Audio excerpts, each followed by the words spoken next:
For years, comic fans have debated who's the best Spider-Man to be portrayed in live action. Who do you think the best Spider-Man is? Andrew Tobey Maguire. Garfield. Wait, what? OG. Spider-Man 2 is the best Spider-Man movie of all time. Nah, fuck that, bro. Andrew Garfield has the most swag, comic accurate suit, and the baddest bitch. Amazing Spider-Man 2 is not that good. Either you think Tobey Maguire is for being the OG, maybe you think Andrew Garfield is for being the coolest and the funniest.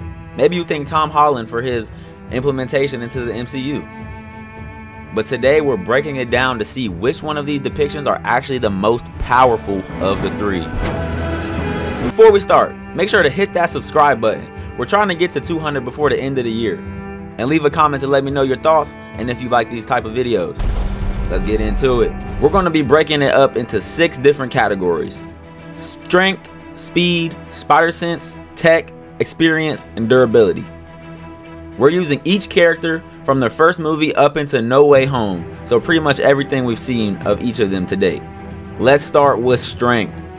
Spider-Man has always been slept on when it comes to strength. People don't understand how strong Peter Parker really is, but which of these 3 are the strongest? Andrew Garfield doesn't really have much strength feats, but he's strong enough to knock the lizard's tooth out and stop a car from hitting civilians. Tom Holland has been shown to lift a building off of himself, overpower super soldiers with no difficulty, You have a metal arm? catch and throw cars with no effort, and hold together a ferry boat. But Tobey Maguire takes the strength category, with him being able to stop the speeding train, out-strengthened a bloodlusted Tom Holland from slamming a glider into Goblin's forehead, literally showing that he is stronger than Tom physically. I'm like that, nigga. I'm like that. And when he had the symbiote, that drastically increases his power. Not to mention it turns him to a fucking YN. Murder, arson, armed robbery, Grand Theft Auto. Mary Jane thinks she can just fucking leave me. That bitch gotta die too. This point goes to Tobey Maguire. Next attribute is speed. Tobey is fast enough to see regular people in a slowed down manner, but struggles against superhuman attacks, as well as not being able to outmaneuver Harry as the Goblin in Spider-Man 3. Andrew Garfield is so fast that he can evade literal lightning attacks from Electro. He's fast enough to see and react to multiple civilians about to be shocked by Electro's attacks.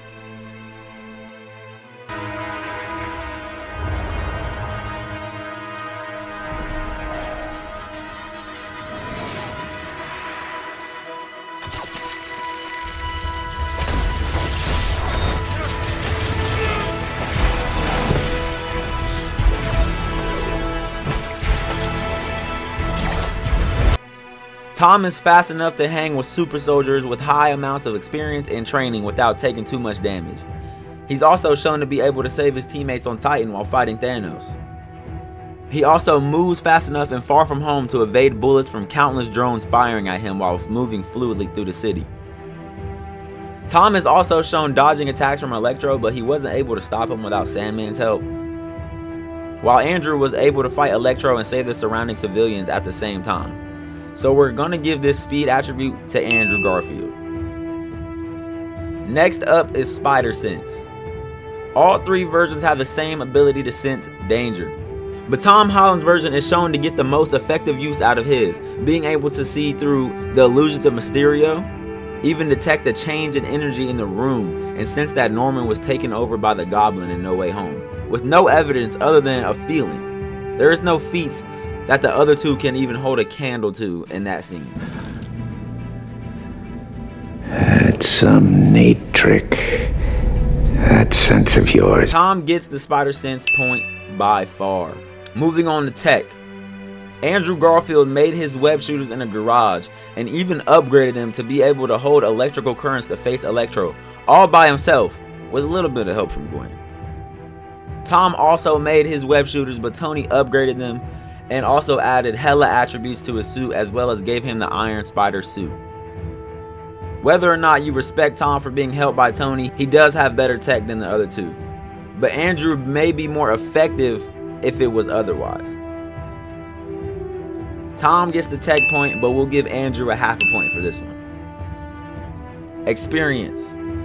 Andrew only got 2 movies, and he has fought 3 villains. A lot of people say Tobey has the most experience given he's the oldest and fought 5 villains across his movies. But Tom Holland has fought 2 villains on his own, has fought the Avengers in Civil War, has fought in space against Ebony Maw and the Guardians of the Galaxy, fought Thanos on Titan, fought in the war in Endgame, and fought all of the villains in No Way Home from the other universes. After assessing that, you can't really say Tobey has more experience than Tom, so Tom gets the experience point. Moving on to durability. Tobey is shown to withstand blasts from the pumpkin bombs from the Green Goblin that are shown to vaporize humans to their skeleton. He's shown to be pummeled by Sandman in his giant form and take on 3 villains at once. Andrew is shown to go toe-to-toe with the Lizard and tank straight electric force from an amped up Electro to the chest with little to no damage. Tom is able to withstand the same bombs from the Goblin as Tobey, and he has the Iron Spider suit which protects him even more. This is really close, so I'll call it a tie and give everyone a point. It's time to announce our winner. In 3rd place, the least powerful of the 3, is Tobey Maguire with 2 points in strength and durability. Tobey is strong and ferocious in battle, but lacks in speed and technology compared to his counterparts. In 2nd place, we have Andrew Garfield with 2.5 points. The fastest, most agile of the 3, and arguably the best in technology, only losing to Tom in that sense due to his aid from Iron Man. In 1st place, we have, with a whopping score of 4 points, being the most experienced, most technologically advanced, most effective spider sense wielding, and equally as durable as the others, Tom Holland is the most powerful Spider-Man we have seen in live action. Do you agree with my take? Let me know in the comments, and don't forget to like, share, and subscribe. I'm trying to get to 200 before the end of the year. I'll catch y'all in the next one. Peace.